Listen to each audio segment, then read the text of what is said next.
अस्सलाम वालेकुम फ्रेंड्स, मैं आयशा उम्मीद करती हूँ आप सब खैरियत से होंगे। तो जनाब आज मैं बच्चों और बड़ों का सबका फेवरेट बनाने लगी हूँ आलू गोश्त का शोरबा।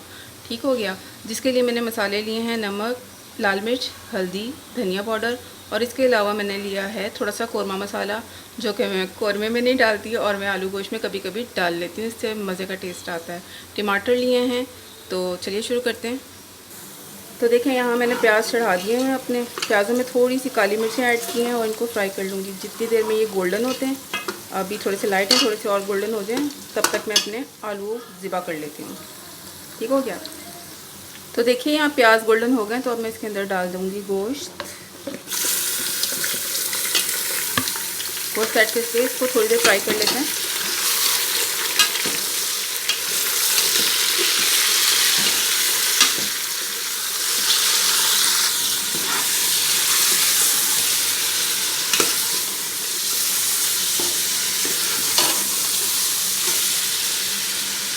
5 मिनट इसको फ्राई करने के बाद इसके अंदर डालते हैं अदरक लहसुन का पेस्ट, जो कि मैं रखना भूल गई थी। आपने नहीं भूलना बिल्कुल भी। अदरक लहसुन के बगैर भी कोई सालन बनता है भला? नहीं बनता ना। चले मैं इसको 5 से 6 मिनट भून लेती हूँ पहले। आ जाए जी। 5 से 6 मिनट इसको फ्राई करने के बाद इसके अंदर डाल दूँगी अदरक लहसुन का पेस्ट। इसे मिक्स करके वो बताते हैं।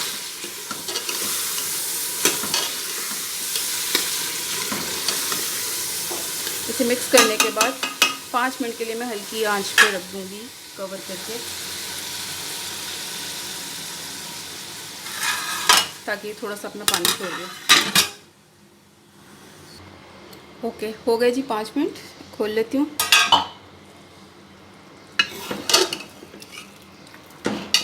आंच भी थोड़ी सी बढ़ा लेते हैं।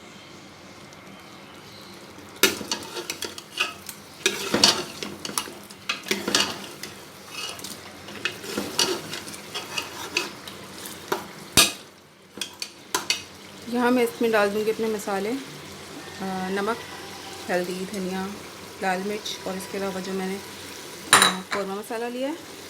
थोड़ा सा पानी ऐड कर लेते हैं और मेरा पानी थोड़ा सा नीचे गिर गया है, कोई बात नहीं, साफ कर लेते हैं।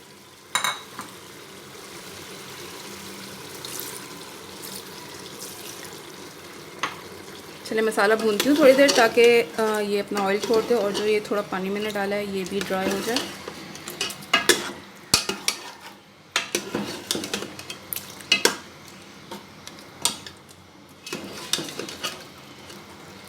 मिक्स हो गया। मैं इसको थोड़ी देर भून लेती हूँ ताकि ये इसका जो पानी है ड्राई हो जाए और मसाला भून के ऑयल बाहर आ जाए। ठीक है। तो जितनी देर में हमारा मसाला भूनता है उतनी देर में मैं आपको एक पते की बात बता देती हूँ। ये जो आलू हैं इनको अगर हम काट के प्लेट में वैसे ही रख देंगे तो ये काले पड़ जाएंगे। सही है। तो अगर आप चाहते हैं कि आपके आलू काले नहीं पड़े तो आप इनको पानी में डिप करके रख दें, अच्छी तरह वॉश कर लें। वॉश करके इसके अंदर पानी डाल दें और पानी डालने के बाद इसके अंदर थोड़ा सा नमक डाल के रख दें ताकि ये काले ना पड़ें। अदरवाइज़ ये काले पड़ जाएंगे। जैसे कि सेब को वैसे ही रखो तो वो काले हो जाते हैं, मतलब उसके अंदर आयरन होता है तो वो ऊपर से ब्लैक ब्लैक होना शुरू हो जाता है, ब्राउन ब्लैक कुछ इस तरह से। और या जैसे कि बैंगन होते हैं वो भी इसी तरह से हो जाते हैं। तो आपने इनको यूँ नहीं छोड़ना, इसके अंदर पानी डाल के इसके अंदर थोड़ा सा नमक डाल के रख देना ताकि ये काले ना हो। क्योंकि अभी इनके अंदर जाने में टाइम है, तो थोड़ा टाइम अगर मैं इसको यूँ ही रखती तो इन्होंने ब्लैक हो जाना था। ठीक है। तो आपने भी ऐसे ही करना है। ये देखिए मसाला हमारा बहुत अच्छी तरह से भुन गया है, ऑयल रिलीज़ हो गया है। तो अब मैं इसके अंदर डालूँगी पानी, 1 से 1.5 गिलास पानी डाल के। तो मैं इसको बंद करके रख दूँगी ताकि ये गल जाए। मीट अच्छी तरह टेंडर नहीं होता तो फिर होता क्या है, होता ये है कि मुँह थक जाता है चबाते। तो अब मैं इसको बंद करके रख दूँगी ताकि ये अच्छी तरह से गल जाए। ठीक हो गया। चलें देखिए मैंने इसको बंद करके रख दिया है और अब मैं इसको 8 से 10 मिनट में ट्राई करती हूँ, दोबारा देखती हूँ क्या होता है इसके साथ। तो देखिए मैंने इसको बंद करके रख दिया है। अब मैं इसको 8 से 10 मिनट में चेक कर लूँगी, ये इंशाल्लाह गल चुका होगा। चलें आज इसे चेक कर लेते हैं। तो आप लोग सोच रहे होंगे आज मेरे कुकर की विसल हिल नहीं रही है, तो जनाब मैंने इसकी फ्लेम लो कर दी थी बिकॉज़ मेरे चावल रेडी हो गए थे, तो मैं उनको देखना शुरू हो गई।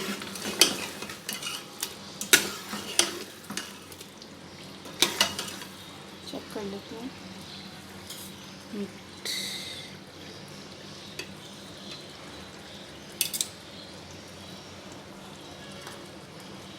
तो देखें यहाँ पे कोई हो गई है और किसी में थोड़ी बहुत कसर है, और है भी तो कोई मसला नहीं है, क्योंकि अभी है आलूओं के साथ भी इसको प्रेशर लगेगा तो सेटिंग हो जाएगी सारी इसकी। ठीक हो गया। फ्लेम थोड़ी सी ऊपर कर दें और अब मैं इसके अंदर ऐड कर दूंगी टमाटर ऐड करके इसको भूनूंगी। इतना भूनना है इसको कि ये टमाटर इसके अंदर मिक्स हो जाए। मैं इसको 5 मिनट के लिए कवर कर देती हूँ ताकि पानी अपना छोड़ दें ये टमाटर, और उसके बाद फिर मैं इसको अच्छी तरह भूनती हूँ।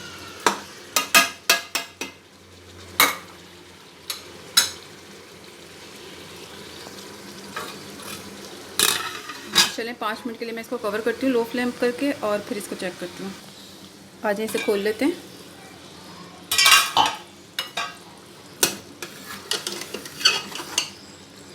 फ्लेम हाई कर लें। फ्लेम हाई करके इसको अच्छी तरह भूनते हुए 5 मिनट के बाद इसके अंदर आलू भी ऐड कर लें। मैं आलू पानी से निकाल लेती हूँ और फिर मैं इसके अंदर ऐड कर लेती हूँ। ये लें भाई, मैंने आलू भी ऐड कर दिए। अब आलूओं के साथ भी इसको अच्छी तरह से भून लेती हूँ। इसमें से बहुत मज़े की खुशबू आ रही है। थोड़ी सी फ्लेम हाई कर देती हूँ। मैंने 5-6 मिनट इसको अच्छी तरह मैं भूनती हूँ ताकि टमाटर जो नज़र आ रहे हैं ना, ये नज़र आना बंद हो जाए, इसके अंदर मिक्स हो जाए। आज हम भी देखें ये बहुत अच्छे से भून गया है। तो अब इसके अंदर पानी ऐड कर लेंगे। आपने उतना पानी ऐड करना है जितना आप रखना चाहें, मतलब थिक रखेंगे थिन रखेंगे, डिपेंड करता है आपके ऊपर। तो मैं इसके अंदर पानी ऐड कर लेती हूँ। पानी ऐड करने के बाद इसको फिर से प्रेशर देंगे ताकि आलू गल जाएं। ये लें जी, मैंने पानी ऐड कर दिया है। मैंने क्योंकि चावलों के साथ खाना है तो मैंने थोड़ा ज़्यादा किया है, क्योंकि मुझे पतला थोड़ा चाहिए थोड़ा। तो अगर आप रोटी के साथ खाना चाहते हैं तो आप इसका पानी थोड़ा कम रखेंगे।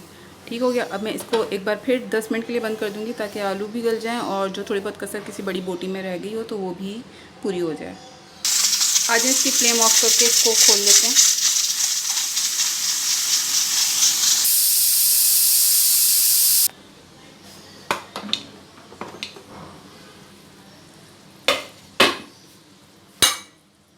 चलें इसे चेक कर लेते हैं।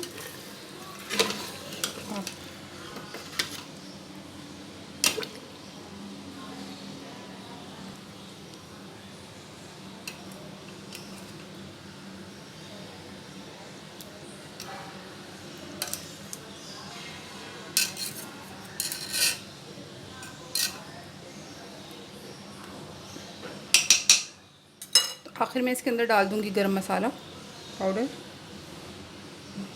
बग़ैर गरम मसाले के तो इसके अंदर कलर अच्छा नहीं आता, गरम मसाला डालते ही चेंज हो जाता है।